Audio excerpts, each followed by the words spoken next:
So one of the things I was keen to dig into was the success that you've had at Supermetrics then, because you've grown annual recurring revenue there from $10 million to $50 million. Is that right? We're pretty close. So that has been over a 3-year period as well. So there's been a lot happening in the 3 years I've been here. When I joined, there's a huge amount that's been happening across all aspects, of course, and internally within Supermetrics, and then external factors which have helped speed things up as well.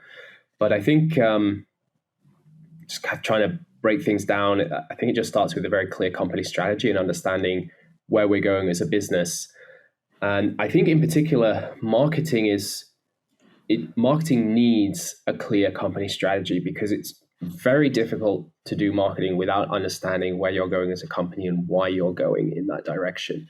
That's basically the required input. So I think marketers are often harassing CEOs and leaders and the leadership team for more clarity on the strategy, because it's basic input to do your job, maybe more so than other teams in a business. And that's something we've always been quite clear on in the company. And we have our monthly all hands meeting. We're always reviewing the strategy and going through it and communicating any updates and looking at each year, okay, what are the big things to focus on?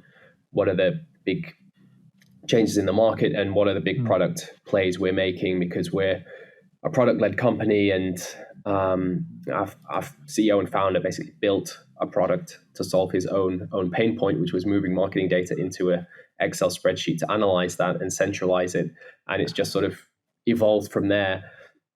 Wow. So for us in marketing, it's then, okay, how do we take the company strategy and make a marketing plan that is going to support that, understanding the business dynamics of the space we're in, and kind of adapting everything we do in marketing for that situation. So a lot of people, they ask me, like, what are the tactics and channels that are working for you?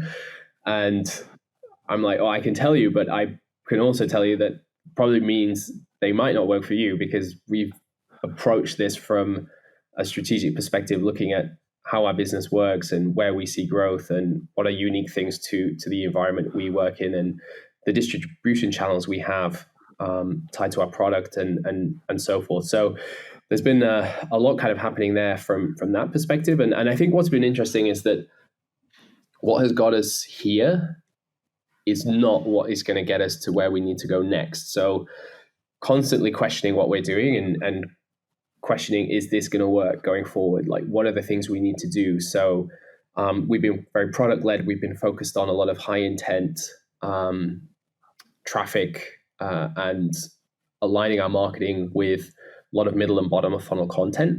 But one thing we need to do more of, which we have done in the past but haven't done enough, is getting higher up the funnel and speaking about the challenges and the dynamics of this space going forward, and what are the challenges with marketing and data, and where have we gone wrong with data, and what do we need to fix, and speaking on this level. So what got us from 10 to 50 won't get us from 50 to 100. When you talk about the product then, are you guys creating your own category then? Or, if people aren't using your solution, are they using Excel spreadsheets, as you said, or are they using competitors? We've discussed it, but I think it's something that has already existed and isn't something we've necessarily pushed for. There are other competitors out there doing what we do. There are other ways to do what we enable. So sort of indirect competition.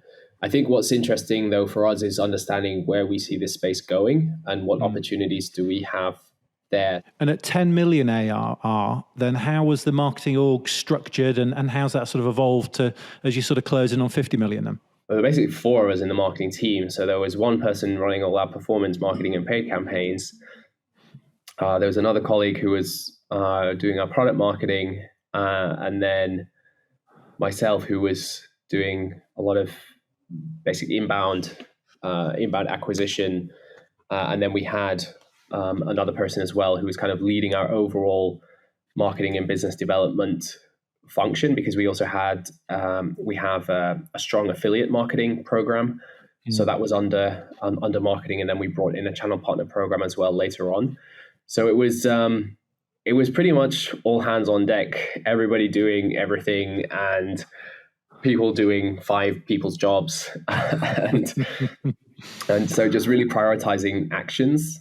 And I think that also framed the strategy and the tactics we used as well, because it was also down to the resources we had. So that has changed over time, and we've brought more people in to basically take ownership of different areas.